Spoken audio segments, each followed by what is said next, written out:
crowd from a Broadway bar, thinking maybe I took it just a little too far. Might as well drink, can't sleep. The horns they blow and drunk girls scream. Well, but maybe I took it just a little too far. There's no way back.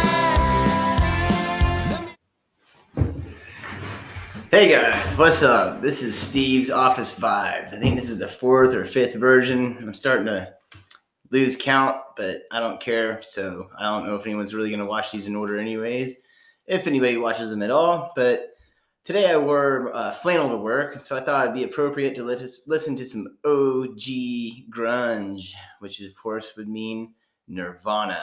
And so I'm listening to their album Bleach, which is their first album ever released, their debut album, released in 1988. So I was in 8th grade when that happened. And so this album sold 40,000 copies when it was first released. The band recorded it before Dave Grohl was in the band. And so everybody knows Dave Grohl and loves him and knows him from the Foo Fighters. And of course, he was the Nirvana's drummer when they hit it big. So they had a couple other drummers actually featured on this album. There was a guy named Dave Crover and Chad Channing. And Dave Crover is the one they ultimately went with on the recordings.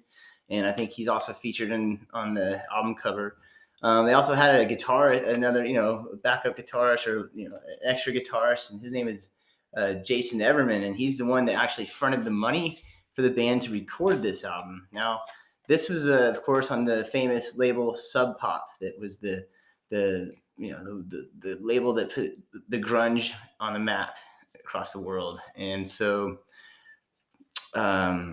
they recorded this album for $606 in about 30 hours of time.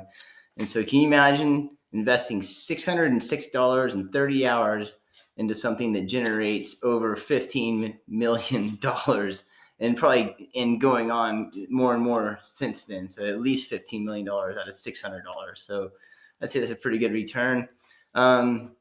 Songs I absolutely love on this album are, of course, Love Buzz, Negative Creep, Big Cheese, and About a Girl is on this, which was famously featured on their Unplugged album. And so it's kind of cool to listen to it on the electric version. The album cover is really cool. So it's a picture of them in a live show. So they're all, of course, lots of hair and rage going on there. This is the re-release that came out. And so it's just got all the basics. You got the Sub Pop label on there, of course. And then you get the picture of the guys doing their little pose. And so they got Everman and not Dave Grohl, the drummer, but Dave Crover. And then, of course, you got Kurt Cobain and Novoselic. So this album is fucking awesome. Nirvana Bleach. It's kind of described as what they say,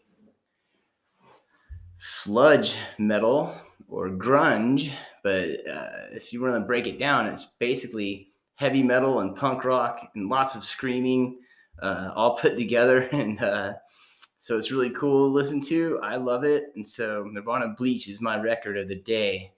All right, guys, have a great weekend.